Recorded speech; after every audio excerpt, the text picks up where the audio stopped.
સતવારા હરિભાઈ ભીમાભાઈ કંજારિયા, બરાબર. તમારું ગામ?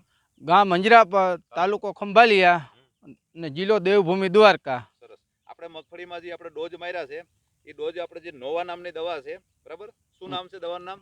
નોવા. નોવા. સરસ. કેટલા ડોઝ મારેલા છે? 2 ડોઝ મારેલા છે. બરાબર. એનાથી આપણને શું ફાયદો મળ્યો નોવાથી? નોવાથી અત્યારે માંડવીને જઈડા હે બરોબર, એમાં છેટ પીછા લગી હુયા બેહી ગયેલા હે ને 2-3 આંગા બેઠા છે. આ કેટલા છે? આ એક જગ્યા પર કેટલા 5 બેઠેલા છે? જોવો. આ 5 આ બાજુમાં જોવો છે. આ 4 થી 5 આમાં બી છે.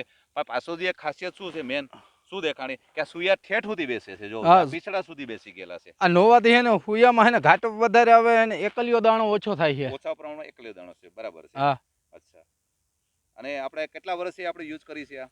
4 વર્ષ થયા. 4 વર્ષથી યુઝ કરો. દર વર્ષે આપણે બીજા કરતા આપણે ઉત્પાદનમાં વધારો લઈએ છીએ કેમ? બધેથી બીજા અને બાજુવાળા ખેતર કરતા આપણે ખેતરમાં ઉત્પાદન વધારે આવે છે. બરાબર છે. સરસ.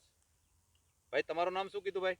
મારું નામ સતવરા વેલજીભાઈ કુરજીભાઈ કંજારિયા. સરસ. તમે બી નોવા યુઝ કરો છો ને? નવા યુઝ.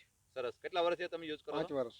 5 વર્ષથી યુઝ કરો છો. સરસ. તો તમને આ જે નોવા મારો છો તમને શું ફાયદો જોવા મળ્યો ભાઈ? નવાથી એક તો હુયાની સંખ્યા વધારે. બરાબર છે. બીજા નંબરમાં ડબલિયો હુયો ને ડબલિયો દાણા વાળો ડેડવો થાય. આ જે સુયા છે તમારે જો અહીંયા ક્યાંય તમારે 4 4 5 બધી બાજુ એ રીતનો બેસે. આ માલની બી બેઠામણી બી જબરદસ્ત છે. અને જે આ જે તમે જોવો છો કે સુયા જે બેઠા છે એ પીછડા સુધી બેસી ગયેલા છે. બરાબર. તો નોવા મારોથી વેલજીભાઈ તમને શું ફાયદો જોવા મળ્યો ભાઈ? એક તો દાણો ભરાવદાર થાય, વજન વાળો અને તેલની ટકાવારી. તેલની ટકાવારી બી વધે છે. સરસ.